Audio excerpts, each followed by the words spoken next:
Bayanlar ve baylar, sevgili dostlar, huzurlarınızda Kulrut isimli ana görevle tahtın altındaki odaya girmeye izin aldığımız, Aether isimli Gaia'nın alt yapay zeka sistemini aradığımız Horizon Forbidden West devam ediyor. Biliyorsunuz, buradaki kabileye yardım ettik.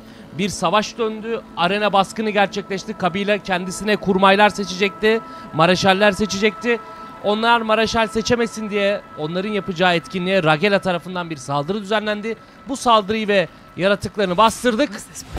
Ve şimdi Aether'ı kurtararak hikayeye devam edeceğimiz, buradan başımızı alıp Las Vegas'a gideceğimiz yepyeni bir bölüme hoş geldiniz. Aether yapay zekasını bulduk.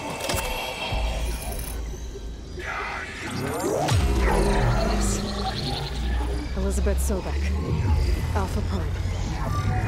Master override activated. Restoring Aether subordinate function to original code.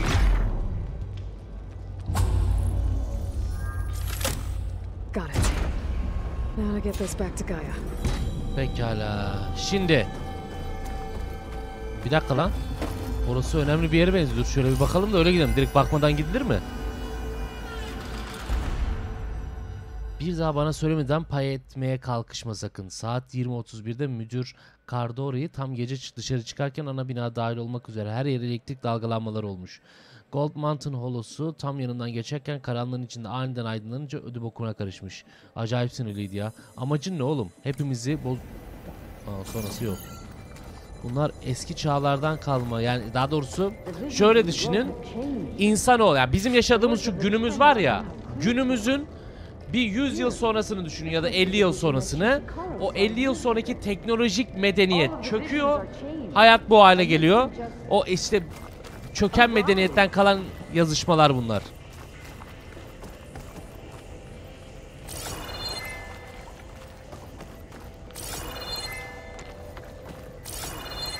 Çok bir şey yok galiba. Hatta hiçbir şey yok galiba. Dakika geliyorum. Vallahi yok. Haydi let's go.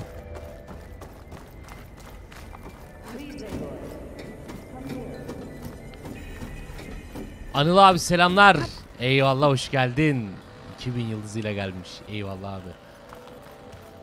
Canımsın. Teşekkür ederim. Sevgili Serhat Genç. Serhat çok teşekkürler 100 yıldız için. Hoş geldiniz. Efendim hem canlı yayında izleyen arkadaşlar hem YouTube'dan izleyen arkadaşlar tekrar ve tekrar hoş geldiniz. Hadi bakalım. Deka abla geliyoruz la. Aa, Washington. Aa, Beyaz Saray la. Eskiden kalma hologram görüntüler bak. The visions throughout the grove are different now. And this one, it just appeared. Is this your doing? Visions have changed.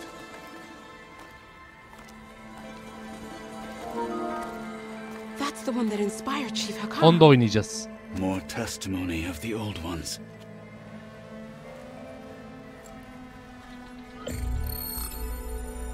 Hear now the words that reunited a people. Following the tragic events of the war, Anne Faraday, the chief architect of the reconciliation effort, addressed a nation in need of hope. Ha, Beyaz Saray değil mi orası? Meclis binası mı? Ha pardon, ben yanlış biliyorum, özür dilerim. Our fears loom. Wars waged against machines, scarcity of food and water, storms that drive us from our homes. But true courage means facing those fears with conviction instead of cynicism. Leading the peacekeeping effort with these brave men and women, these marshals of the new Southwest, has strengthened my conviction that when we are united, we can overcome any threat. Join me. Join us in that conviction as we strive for a nation and a world without want. Eski insanlar.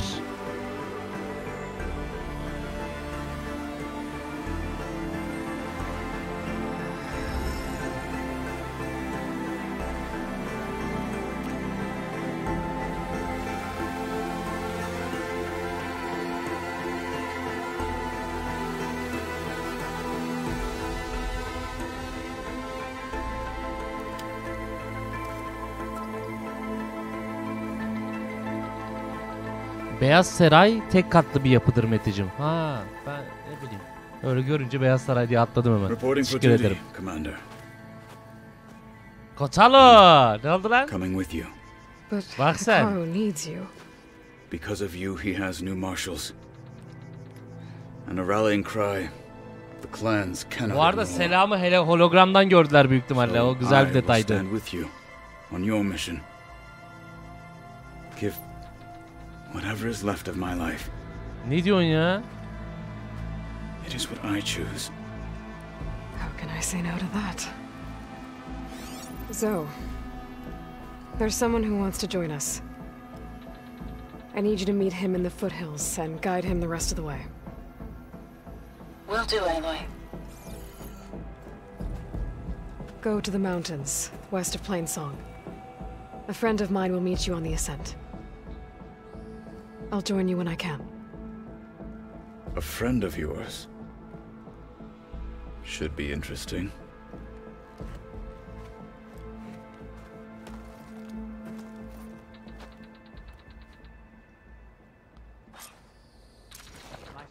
Oh, Alright. bir an buradan gideceğiz zannettim.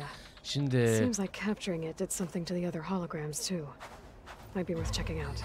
Şimdi bir an ara sahne olacak da direkt şeye gideceğiz diye zannettim. Gaia'nın olduğu yere gideceğiz zannettim. Burada sandıklar falan vardı arena kısmında ya. Taht nerede? Tahtın arkasında arena vardı ya. Arenada sandıklar vardı ya. Kaldı mı acaba? Ali abim. Abim hoş geldin. İyi vallahi abi, seni gördüm daha iyi oldum. Hülya ablama çok selamlar. Aa, zırh mı geldi lan? Oo, bir dakika. Galiba zırh geldi.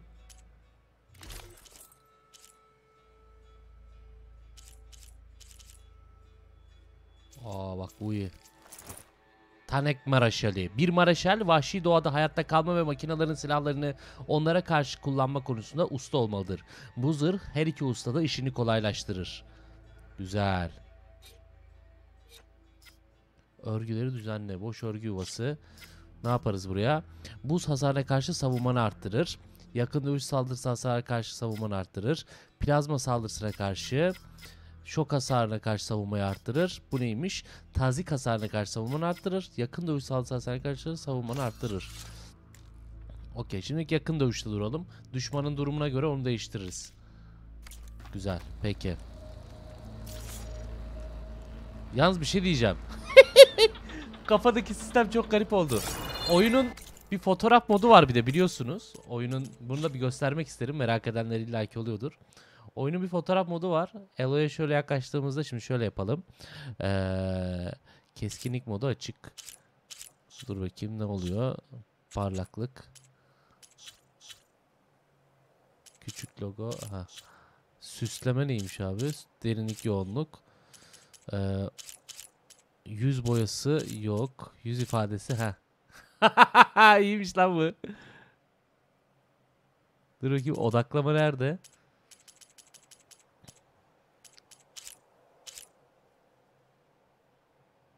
Oha, iyiymiş. Korkusuz, mağrur, dengede. İyiymiş bu.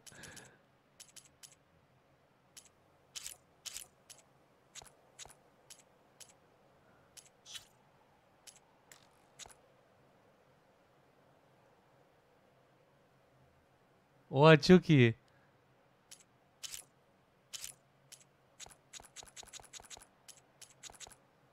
Oha! Bayağı yaklaşabiliyoruz lan. Tamam. Parlaklığı biraz arttır. Ay! Oha, çok güzel oluyor. Arayüzü gizle. Vay.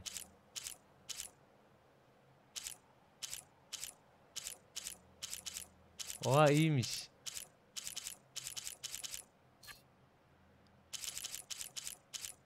Tamam, canlı renkler. Şey yapalım. Yüz ifadesi.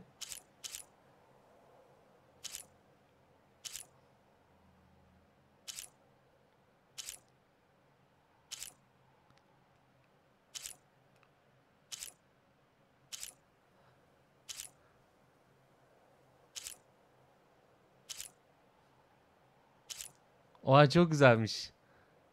Vay be. Dur ben şöyle olacağım. Ben gideceğim. Siz Aloy'la kalın. Hatta ipini de alayım. Belki ekran görüntüsü yapmak isteyen olur.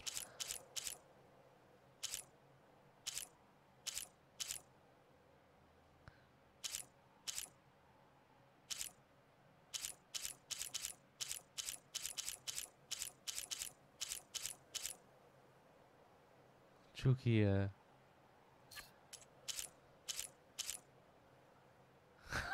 bu da iyiymiş, tarz sahibi. Bu iyiymiş ha. Bu da iyiymiş.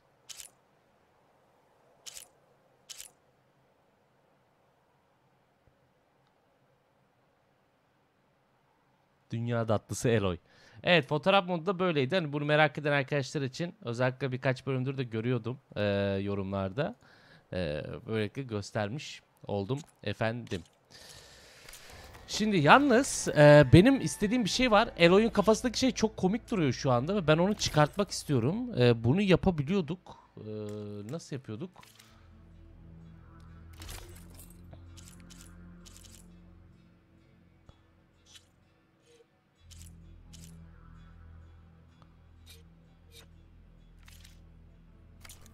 Bunun başlığı çıkarabiliyorduk diye hatırlıyorum ama Allah Allah.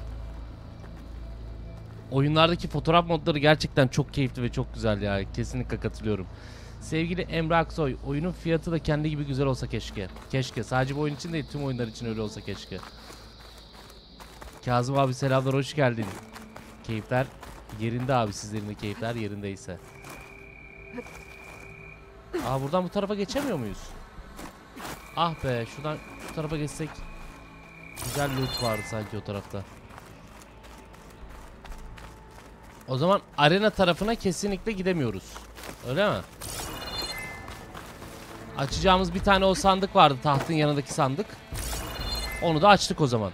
Tamam, gidebiliriz, let's go. Zırhımızı aldık. Devam.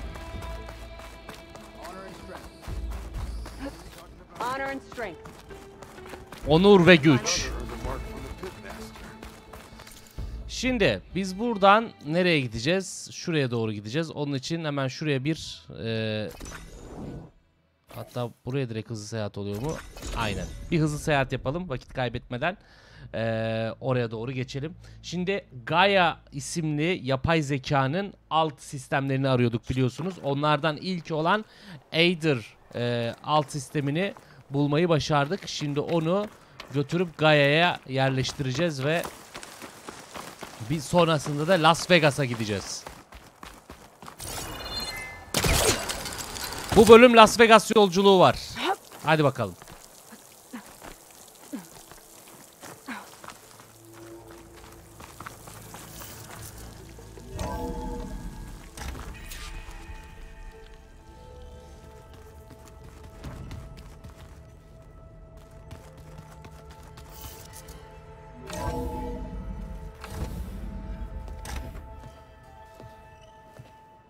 Like this? Oh, O You're Eren not waving a hammer around. kardeşim. Try a gentler touch. and my big sausage fingers don't really do gentle, okay? Bring it back.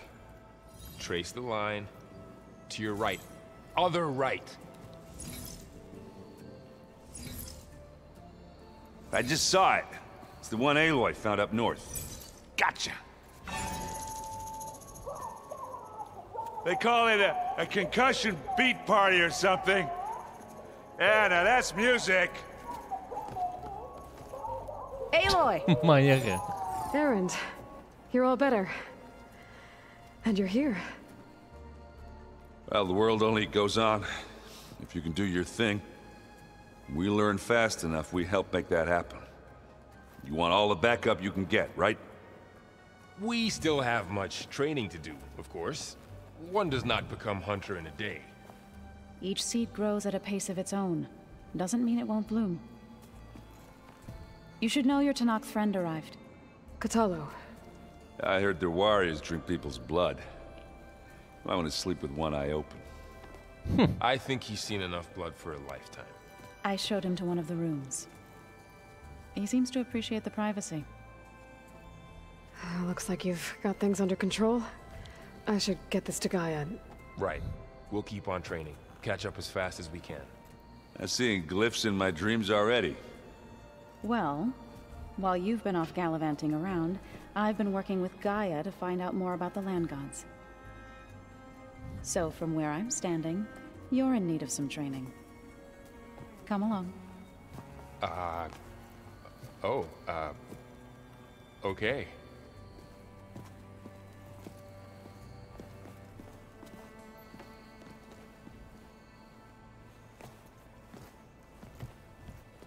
Is your focus acting up again? Tabii ya. That's fine. I can take a look. Siz özel odalara geçin, biz burada kalalım. Ya benim sadece takıldığım bir nokta var. Kesinlikle şöyle bir şey olmalıydı diye hatırlıyorum. Ben kendim şöyle alayım.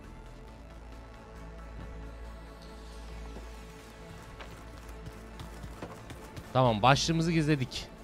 Hala onun etkisi, o koruma etkisi var ama ekranda gözükmüyor. Güzel. Direkt ana ayar kısmında, genel ayarlar kısmında varmış.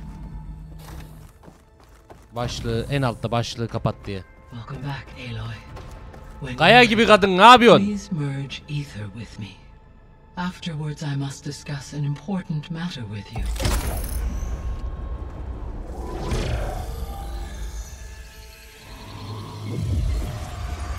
Pekala, Aether altyapısı da yerleşti.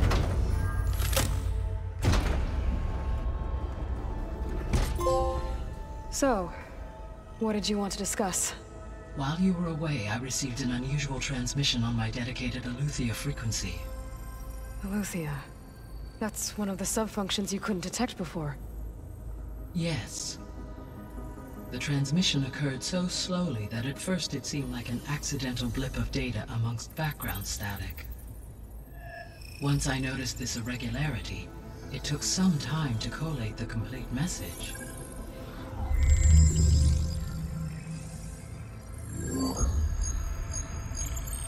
Coordinates. Where does it lead? Bunu bak, dikkatli olun falan diyordu ha. To the northwest of this facility. A word of caution, Aloy. It is possible this transmission is genuine. It is also possible it is being broadcast by someone or something else. You don't think it's actually Aletheia? I am uncertain. What's SOS? It is an old world code. A distress signal. A desperate plea for help.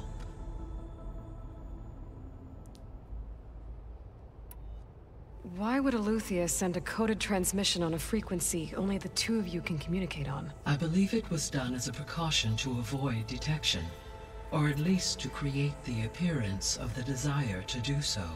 I am also uncertain why Aletheia would expect that I would be able to detect and respond to its distress signal at all. As far as it is aware, I no longer function. Okay, so either Aletheia is in trouble and sent the message hoping you were out there. Ya da Aletheia'yı başkaları ele geçirdi. Aynen. Aynen öyle. Aletheia gibi davranıyorlar. That is my conclusion as well. Bence ikincisi. Bu Zenitlerin işi olabilir mi? Şu daha önce savaştıklarımız. Bizim klonumuz elinde olanlar.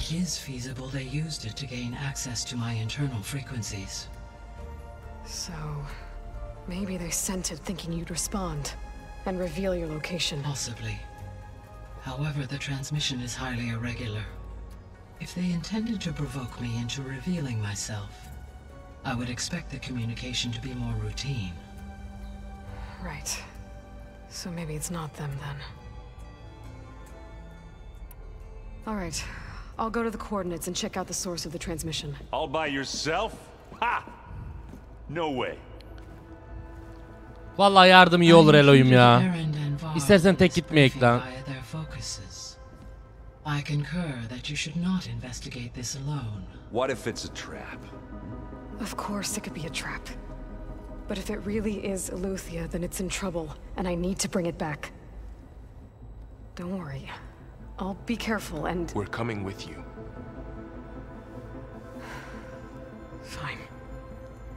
Go grab your things. We'll wait for you at the west exit. Let's go! In case you need to upgrade your gear. Haydi bakalım. Elutya ve diğerlerini de toplayıp geleceğim Gayacım. Merak etme. Yalnız şurada bir şey var. Şu ne? Gaya bacı. Psikopat kolunu incele. Gaia, what is this? It is a control console for a drone-based imaging system connected to this dome. Yankıların beşiği. I will transmit the relevant data to your focus. Huh. So this Cyclops is a network of drones to monitor the Değişken iklim gözlemleme ve yerleşim sistemi veya kısaca Cyclops hakkında inceleyebileceğim mevcut bilgileri derledim. Bölgesel kontrol merkezinin amacı bölgedeki dünyalaştırma sürecini denetlemekmiş. Cyclops da arıza emniyeti olarak sisteme dahil edilmiş. Cyclops, biyosferin bozulması durumunda otomatik olarak konuşlandırmak üzere tasarlanmış 10 droneluk bir ağdan oluşuyor.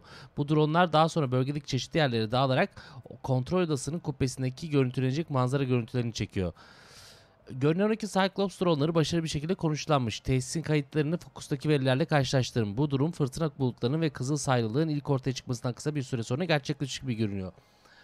Ancak her bir drone kısa bir süre sonra muhtemelen çevresel müdahaleler nedeniyle bölgesel kontrol merkeziyle bağlantısını kaybetmiş. Eğer dronelar hala çalışıyorsa veri modüllerini alıp kontrol odasındaki konsolü geri götürerek bağlantını onarabilir ve görüntülerini izleyebilirsin. biosphere conditions. I guess it was meant to display on the dome, but the drones aren't connected anymore.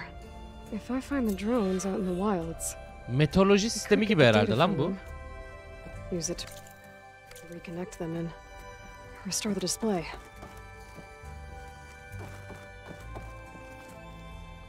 Teftiş drone'u modülünü bağla. Dur bakayım.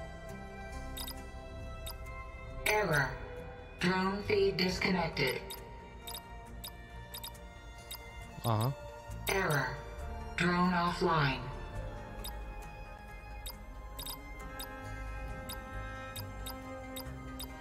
Error.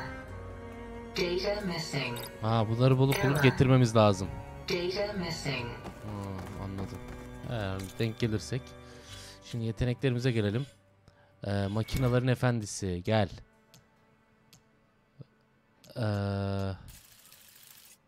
Parça kırıcı. Ne diyor? Fokustaki özel bir mod sayesinde makine parçalarına ve zayıf noktalarına daha fazla hasar ver. Güzel.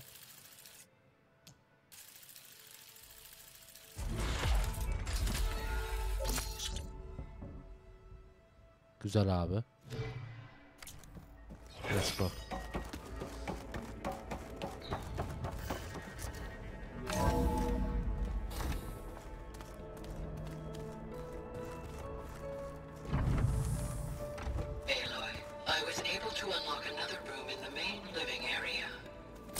Good to know. I'll check it out when I can. Şu an değil. Let's go. Çağrı Günal selamlar. There she is. You ready to head out? Ya da 2 dakika beklesenize. Ağlar bir bekleyin. Okay. Let us know when you're ready. Hani sizi bekletiyormuş gibi olmamak için geldim, bir haber ettim. Bir bekleyin. Bir geliştirme falan yapabileceğim bir yer var mı? Çalışma tezgahı. Güzel. Silah geliştirmeleri. Şimdi ateşli avcı şok teli, avcı dilinim keskin nişancı yayı.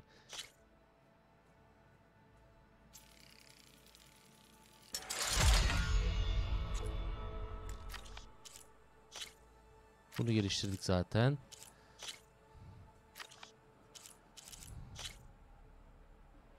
Çukurcu ses fişeği lazımmış bunun için. Geliştirebilmemiz için. Pekala. Kıyafet geliştirmelerinde ne durumdayız? Tanacht Mareşali. Şunu bir geliştirelim. Yakın dövüşü 15. Yakın dövüş direncimizi 15'ten 21'e çıkardı. 21'den 27'ye çıkarmak için darbe direncimizi de 13'ten 17'ye çıkarmak için güneş kanat kalkan dinamosu, element pençe adımı, hazne dokuması lazım. Peki. Tuzak üretimi. Tuzak üretiminde ne durumdayız? Ne bu? Üst düzey asit tuzağı. Ver abi. Üst düzey bomba tuzağı. Bir tane de üst düzey bomba yap. Bunu üretemiyorum. Bunları üretemiyoruz. ilaç üretimi vesaire. Kıyafet geliştirmelerinde başka ne var? Kutsal Nora. Kök boynuz neyi istiyor? Kök boynuzu istiyormuş. Okey. Tamam. Buralarda okey.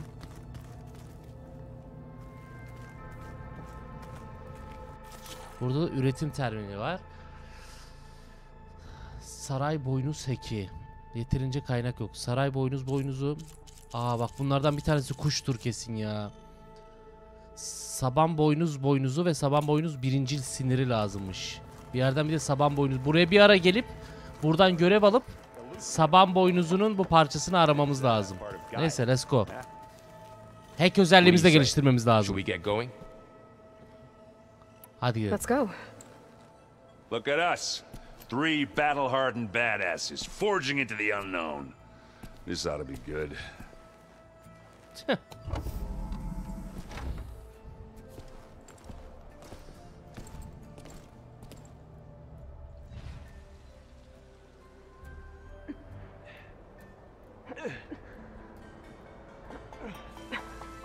This distress call had to be up a really steep mountain, huh?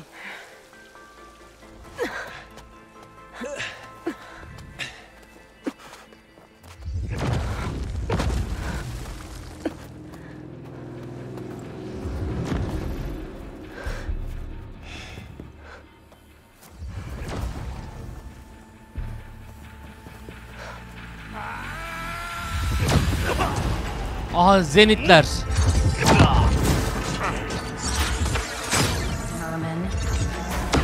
Verbena. Parazit diye sesleniyorlar insanlara.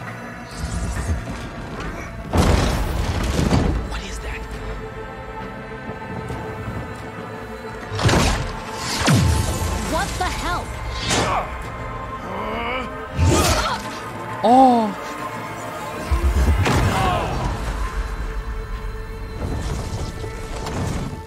Hoca o neymiş ya? Anam. Alev aldı. Well, that takes the keg.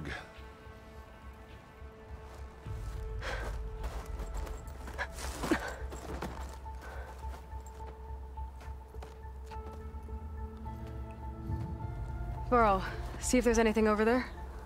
On it. We'll check out the battlefield. Let's start with that zenith.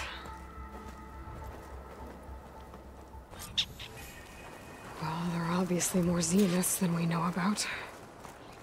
Can't believe you fought one. Almost didn't make it. Ver bana. Ver bana, ver bana, ver. Whatever the rebels did, it took down her shield. But why was she here? I can access her last communication file, but I'll use my focus to scan the battlefield too. What about that crazy weapon the Zenith had? It looked like she can make it come and go at will. But it's gone now. Hello, Verbena. Kadından aldığımız ses kaydını dinliyoruz. Go do your thing. I checked everywhere, still no sign of the asset. Can we call off this pointless search already? Emanet Let's not arıyorlar. forget who let it slip away in the first place. Now, I'd like to see results by nightfall. Do you think you can manage that? Hold on. I think I see something.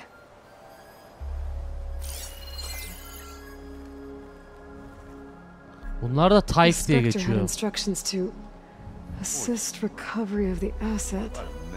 Emanet ne acaba ya? This asset is. Tayf direktifleri. Tayf birimi X9 K4 16 N3 emirler alındı. Birinci yönerge emanetin kurtarılması. İkinci yönerge ver bana satırı izlemeye devam et. Emir onaylandı. Ver bana öldü artık. Durum raporu bir yere gönderildi. Hedeflerle çatışmaya giriliyor. Düşman tespit edildi. Tehlike sistem arızası. Bozuk veri. Yok etmişler.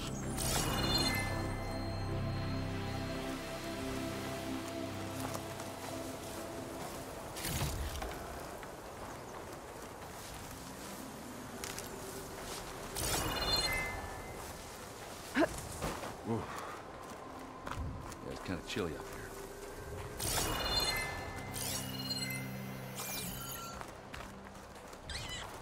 Bunun o elindeki silahımsı şey nereye gitti lan? Şuraya mı fırladı? Şu mu?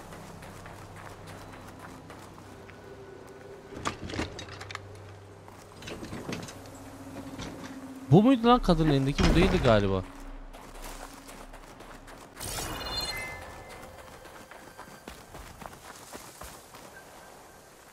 Have a look around. I'll wait here. Okay.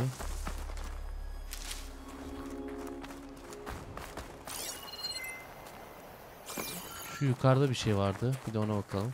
Bu kadını vurdukları patlayan bir sistem vardı ya. Onunla da alakalı bir şey olabilir. Almost.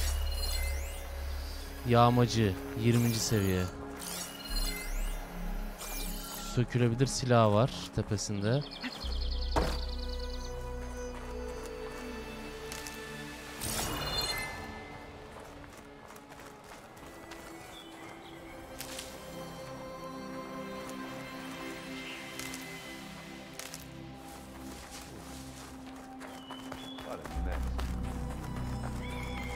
Şunların patlattığı bir şey vardı ya, zırhlarını parçalamaya çalışırken kadının. Bir bakalım. Oradan bir şey kaldı mı? Looks like he was sending data on the weapons somewhere else. Telemetri başlatıldı. Koordinatlar arıza tespit edildi. Kendi kendine imha modu başlattı. Telemetri sonlandırıldı.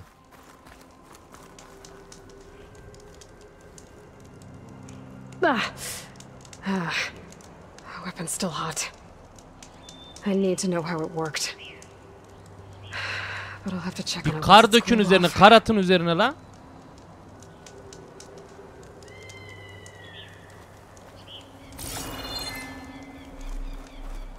Üzerine bir kar atsaydınız.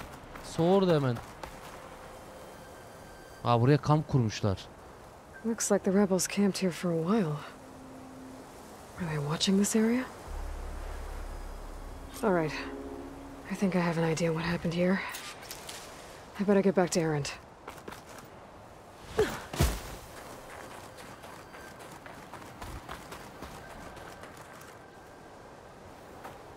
All right, she who sees the unseen. What did you find out? Aynen Aloy, anlat da biz de bilelim. This was a carefully planned attack. I found camping gear up there.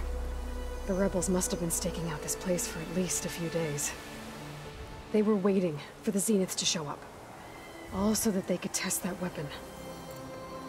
The Zeniths have a personal shield that makes them invulnerable, but somehow the weapon got rid of it. The Osram that was operating it was sending data on it somewhere else. It was probably just a prototype. Abi bize öyle silahlar lazım. Bizim düşmanlarımız bu Zenitliler asıl ya. Bir noktada onlarla çatışacağız gibime geliyor. I guess it's still a work in progress. If it blew up. Prototip diye o yüzden diyorlar zaten. For something she lost. Her drone had instructions to recover something called the asset. Emanet neydi acaba? Is that the sub-function thing you said could be here? Aletheia? I'm not sure. Come on, let's go talk to Varl. Let's go. Yankıların beşiği görevinde bir gizem içerisinde ilerlemeye devam. Emanet neydi ve bizi nereye götürecek?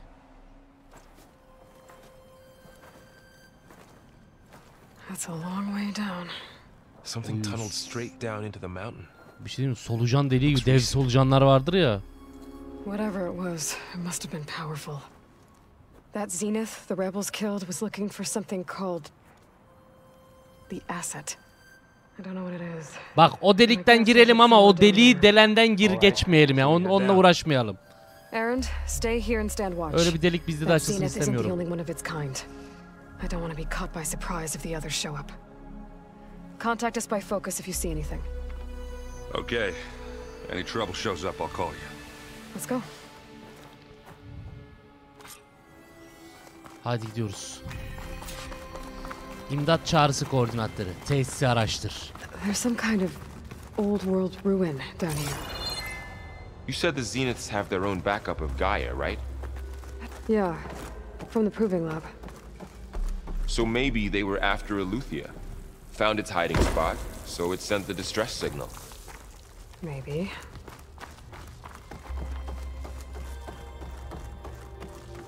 Looks like some kind of data center.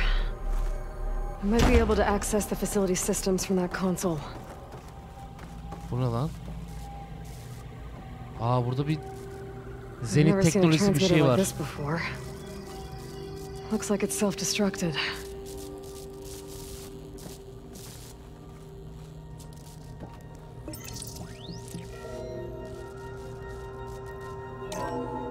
This was a Far Zenith research lab.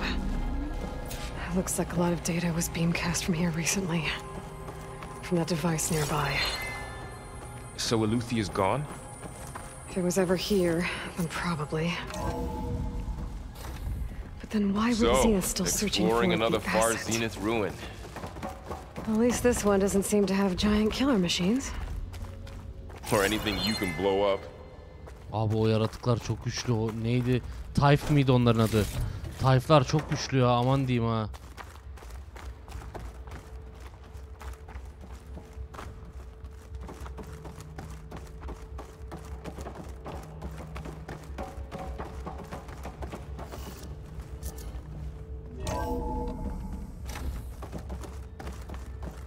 Aradan geçmiyor. Okey.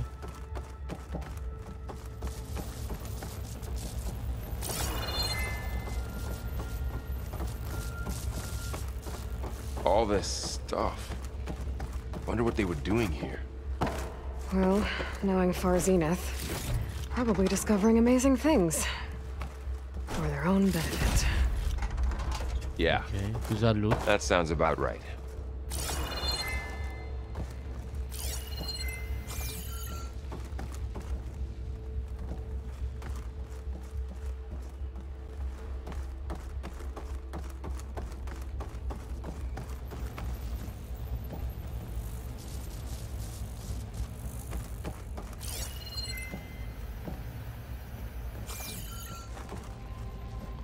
Burası araştırma tesisi gibi bir yer.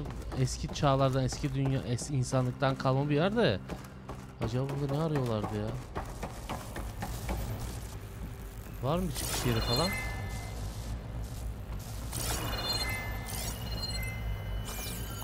Yo. Ha şuradan. Let's go, gel. Ectogenic chambers. Like the ones I saw inside a Zero Dawn cradle facility. This place keeps on going. Remember when I told you I was made, not born? This is how. A machine that makes a person. Klon yapan. That's incredible. Makineler. This place is huge. Some kind of storage room, maybe. Maybe the asset is in here somewhere. Klonlama işlemlerini buralarda yapıyorlar demek ki. Somehow the Zenith couldn't find it. Let's look around. Abi sandıkları kaçırmayalım da aman diyeyim. How is Erend taking all of this? Really? But when I caught up to him in the dawn and said you needed our help, he dropped everything and turned around. Well, he's loyal. That's for sure. Bir sandık da şurada var. Bir de şunu açalım. Engin Şen, selamlar, hoş geldin. Oğlum burası hiç tekin bir yer değil ha. Her an önümüze Lamburt diye bir şey düşebilir, aman diyeyim.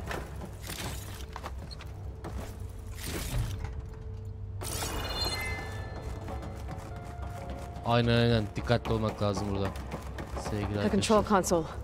To access the storage units. Can it tell us if the asset is in one of them? Well, let's find out. Those look like ectogenic chambers. There must be hundreds of them. Why would Far Zenith need so many?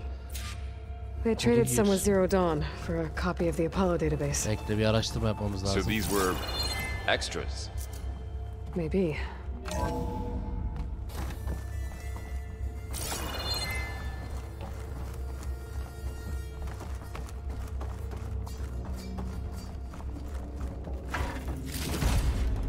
Oy.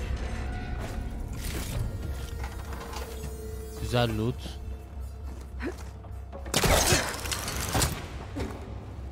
Bir kod lazım bize ama.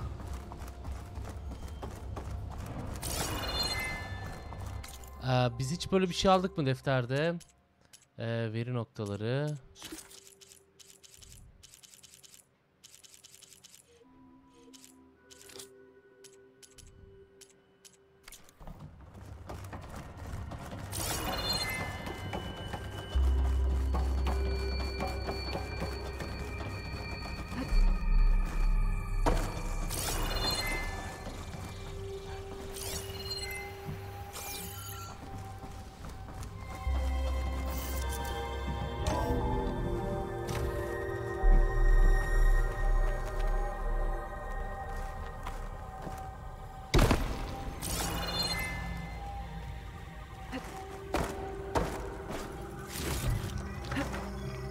O Casio saat aldık ha bu arada.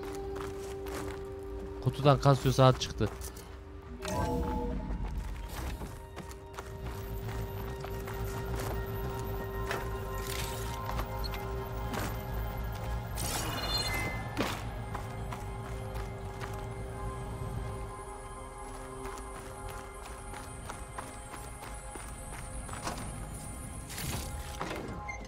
Güzel.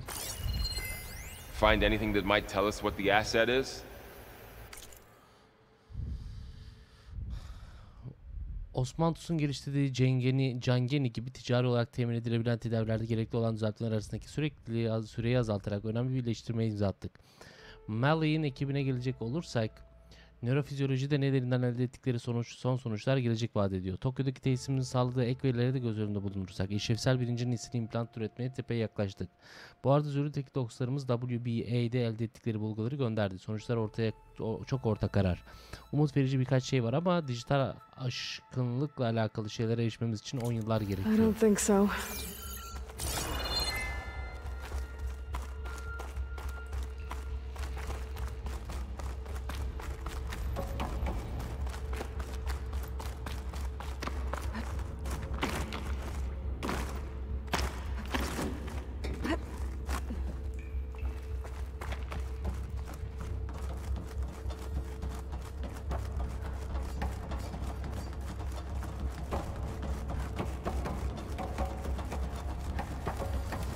Mesaj SOS mi?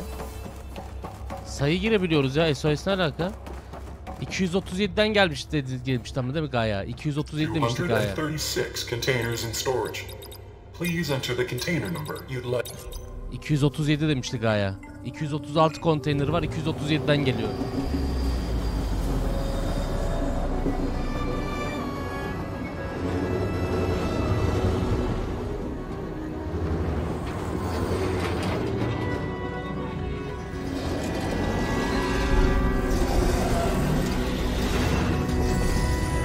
Yardım çağrısı kodu.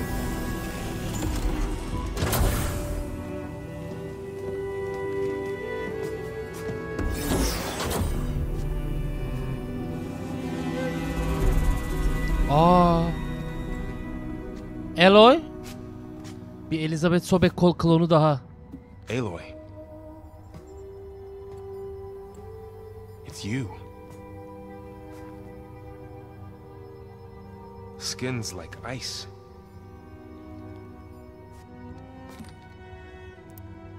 Must have cut this from her head. But why?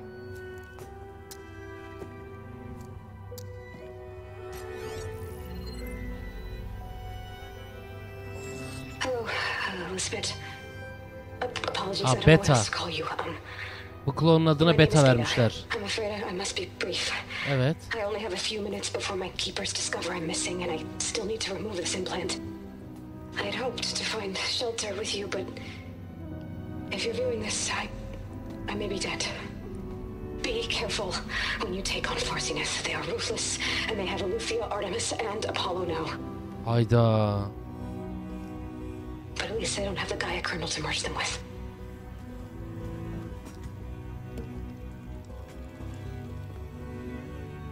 You must succeed, or this was all for nothing. Good luck, and goodbye. Sağ ol ablacığım, sağ ol. Böylesine sorumluluğu yükledin, gittin bir de her şey mahvolur dedin, harika oldu. Nasıl? We need to get her back to. Anam! Oh shit, they can fly. Aloy. Erend! Can you hear me through this thing? What's going on, Erend? Two of those spectral things just fell out of the sky. One of them is heading down towards you. Hayda geliyorlar. Waiting up here. We're coming up. Stay in cover until I get there. You got it. Savaşmaya çalışma sakın. Get her to cover in that room. Whatever happens, she stays with us. O terliklerle donar tabi. I should prepare before the Spectre gets here. I can't let it get through to Varl on the clone.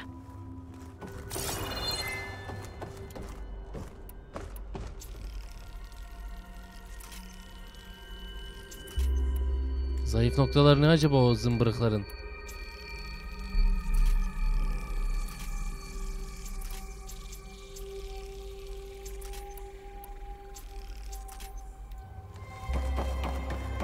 Here it comes!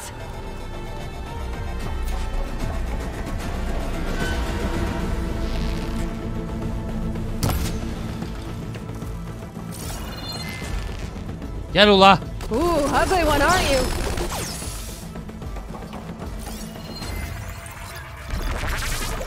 Neye karşı dayanıksızsın lan sen?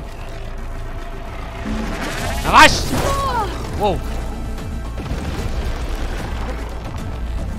I should scan that thing. See if it has any weak spots. Aynen ben de onu deniyorum Eloy'cum. Ben de onu deniyorum.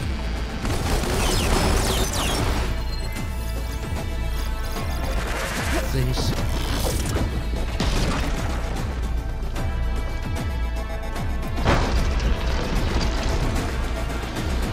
That thing's quick. Başka? Dayanıksız. Asiste karşı dayanıksız aslında da.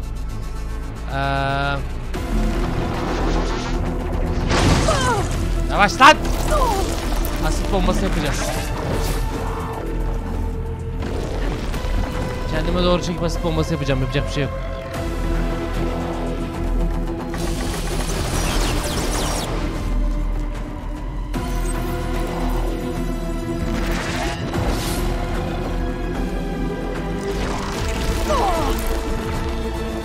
Kaç. Bekle, bende kal. Much better.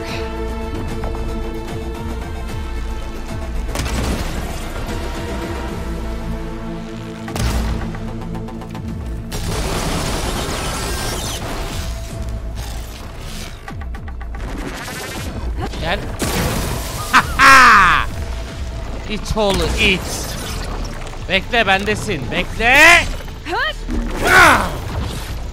Eşşoğlu eşek. Bekle.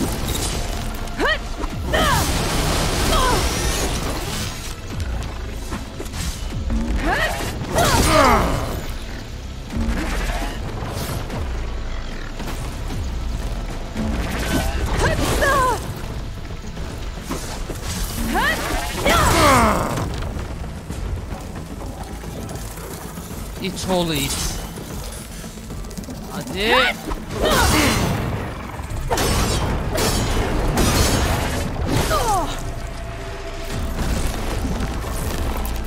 Yaklaş.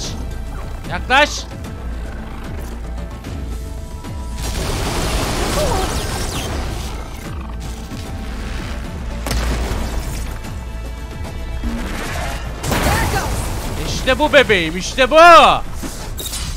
There. Are you okay, Aloy? Yeah. Adamın aklını alırım, aklını. Stay down here with the clone for now. Bekleyin, geliyorum. I'll follow once the coast is clear. Klonu koruyun.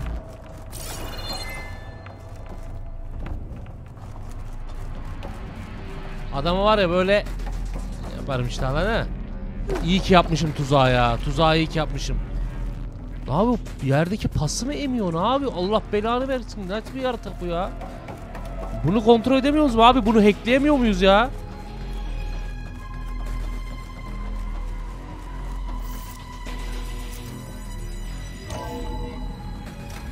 Gotta get back up top and deal with that other Spectre.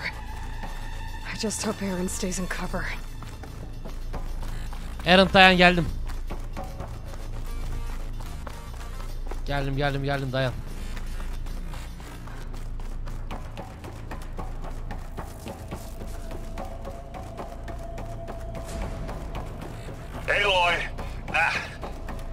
Errand. And the Spectre's dug its heels in. It's got me pinned down. Geldim. Hang tight. I'm almost there. Just hurry.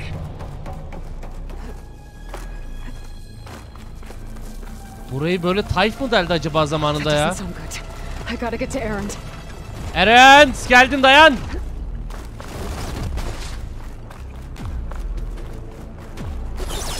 Errand, I'm here. Gözüm kör oldu. Watch out. That thing's shooting down the center. Stay put. I'll see what I can do.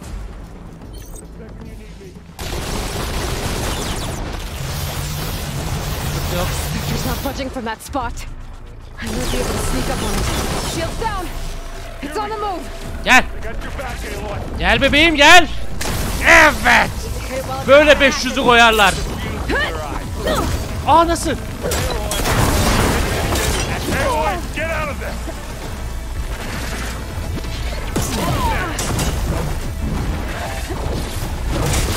Bekle, biraz da ateş vereceğiz ona. Bekle.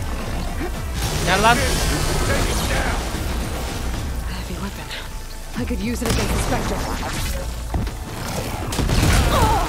Patladı o, patladı. Yedi onu.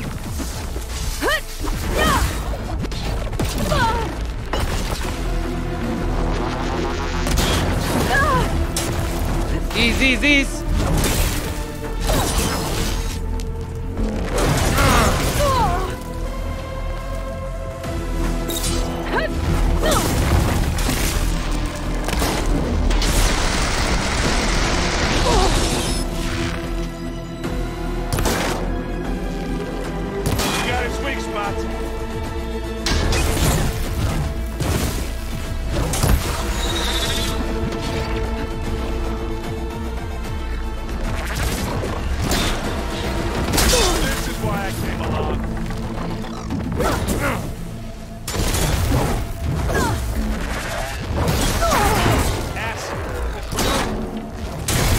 Seni kodumun çakma kraliçesi.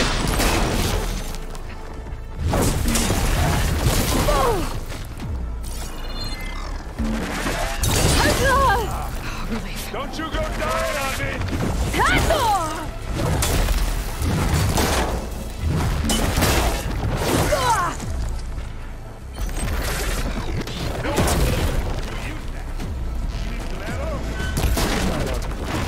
İndi.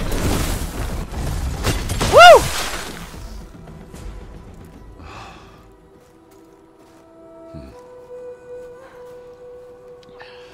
İyi işte Errand.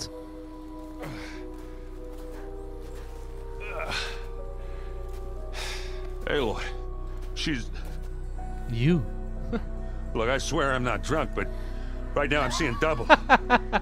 Long story, but it'll have to wait. She needs a healer, but we need to get her back to the base immediately. Right. O düşen silahı istiyorum hocam. Ben burayı lootlamadan hiçbir yere gitmem. You two go on ahead. I need to take another look at that weapon.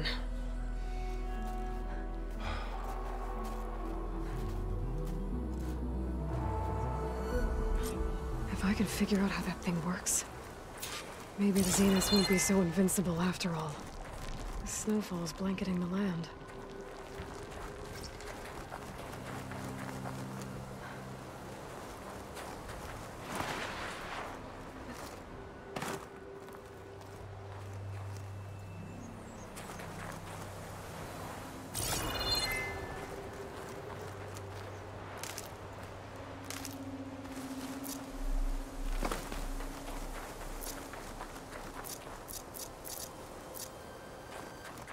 Güzel, devam. Abi yaratıktan...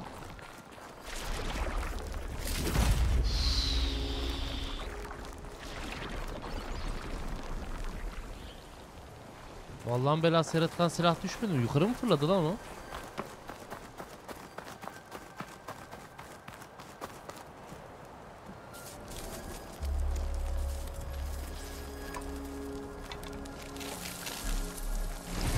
No.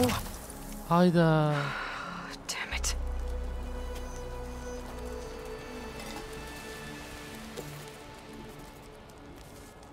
Bakacağım, silaha bakacağım şimdi tekrar.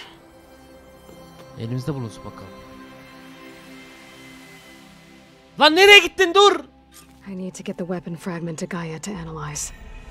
If we can replicate it, maybe we'll have a way to Bir şey defeat diyeceğim. the Zeniths. Buzdaki mavi gibi olan şeyden bahsediyorsunuz. O alınmıyordu ya. O silahı alamıyoruz galiba. Burl, where's our guest? We're in the maintenance corridor below the control room. Okay.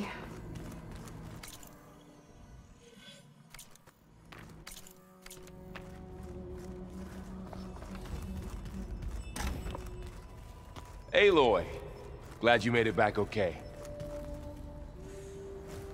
She panicked after waking up and stumbled down here. I thought it best to wait for you. I'll talk to her. Hello?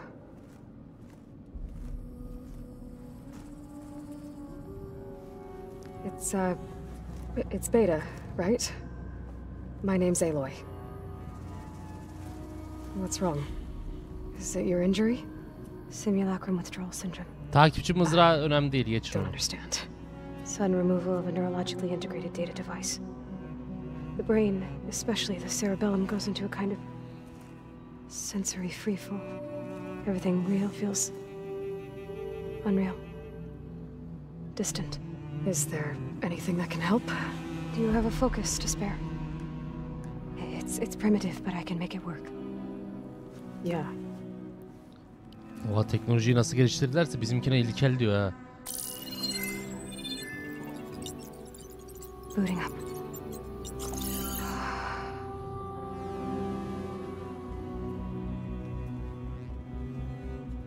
So, Aloy, I suppose you want information about you and the Zeniths? Yeah. Why are they here? What do they want? How did they get you? But let's start at the beginning.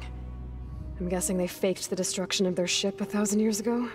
That seems consistent with their behavior. They wouldn't want to be followed. So far, Zenith established a colony world after all. Yes, for a few hundred years, but it didn't last. Some sort of natural disaster rendered it uninhabitable. Okay, so the descendants of Far Zenith escaped a dying planet, and now they want to claim Earth for themselves? Not their descendants. What? Not their descendants. It's them. The same ones who left Earth 1,000 years ago. You didn't know? How can they still be alive? They don't even look... Oha, hakikaten nasıl yaşayabiliyorlar lan o kadar? What do they do to themselves? I believe it's a combination of pharmaceutical Neymiş ilaçmış oğlum, öyle bir ilaç mı var? And you, does that mean that you are... I'm not like them. I was made. On the way to Earth. On the ship. I spent years studying in my training interface. So that I could serve my function. Access and control of the terraforming system. But why? What do the Zeniths want with it? When I discovered the Zero Dawn system had disseminated into its subcomponents, I thought my purpose was to fix it. But I don't think the Zeniths want that at all. Oğlum o ilaç neyse bize de verin lan. Bu Zenithlerin dünyaya dair planı neymiş yani? Life on Earth. That's what Gaia and I concluded too. But why? Zenitler dünyanın yok olmasını Why kill istiyor. everyone just to take over? When they took me on missions with them, I saw how they butchered the tribal people we encountered. They didn't seem to care about a rejuvenated Earth, so I concluded that they must want a hard reboot of the system. Then they can redesign it to be exactly what they want. Mass extinction for their own comfort? Who thinks like that? Well, without their Gaia kernel, they'll have a hard time doing that. Senin rolün ne peki? Elizabeth's gene print to access Zero Dawn facilities. So they made you. Trained you. And you went along with it? They told me I was born to interface with the Zero Dawn system. When we reached Earth, I pieced together what must have happened to Gaia and her subordinate functions. That's when I started to realize I wasn't meant to fix Gaia. That they must have made me so I could do what their remote extinction signal failed to do. Reboot Earth for their own benefit. So you know about the extinction signal? It was speculation, but the only logical conclusion why Gaia suddenly self-destructed after operating efficiently for centuries. Gaia would have only undertaken such a desperate course of action if it had detected a threat to life on Earth that was more dangerous than ceasing function altogether. I should have realized that she would also order the recreation of Elizabeth Sobek to rebuild her. Yeah, well, surprise.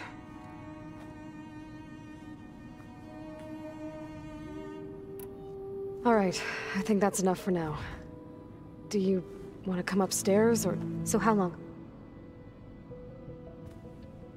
You know, your plan. How long before Gaia's fabricated a machine army to defeat the Zeniths? How did you know? Optimal strategy, so? Well, I still have to get 2 more subordinate functions before Gaia's powerful enough to absorb Hephaestus. Apollo, Poseidon, onları bulmamız lazım. Hephaestus already?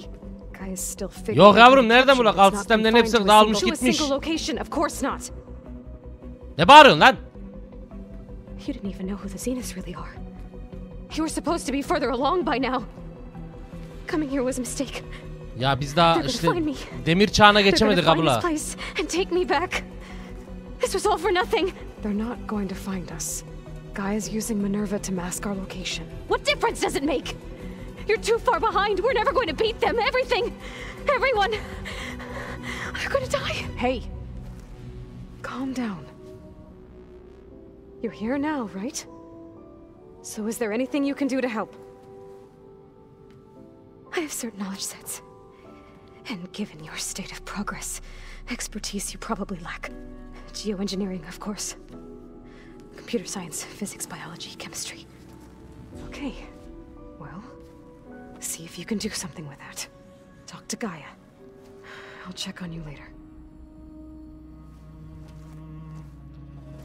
Hayda. Düşman çok güçlü, biz çok zayıfız. Nasıl olacak bu iş? Yüreğimiz var be, yüreğimiz. I'll come back later and talk to her. See if I can learn anything. Çok üstüne gitme lan. Zaten acayip kafada. I should get the weapon fragment to Gaia.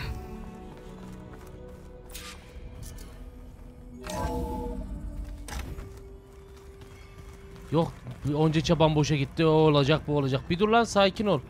Kurtaracağız daha. Tamam lan. Ne yapak? Biz de bu kadar gelişebildik yani. Ne yapalım ya? Ölelim mi yani? Bir gelişiyoruz ya, yavaş yavaş. Adım adım. Ya ne yapalım?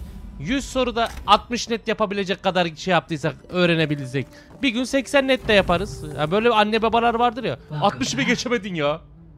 Dur 80 de olur bir gün. Bekle, gelişiyoruz işte la. Aloy, I see we have a new guest. So now we know the origin of the transmission.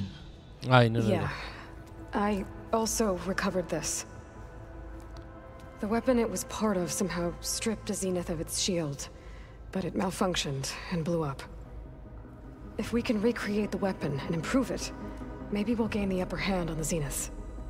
Kalkanlarını devre dışı bırakırız. Ablam şundan bir Kalashnikov yapsam be. By combining the results with data from your focus, I can infer that the weapon was highly advanced, comparable to Zenith technology, but not how it worked. Ya nasıl anlamlandıramadın ya? It was only a catalyst. The moment the weapon malfunctioned, it appears a command executed to purge all data within its core. Ostensibly, this was to prevent the weapon's secrets from falling into enemy hands. Kendi kendini imha. Whoever designed this weapon knew how to cover their tracks. Silence. Based on your data on him, that is my conclusion as well. And he's not going to cooperate with us. Well, it was worth a shot.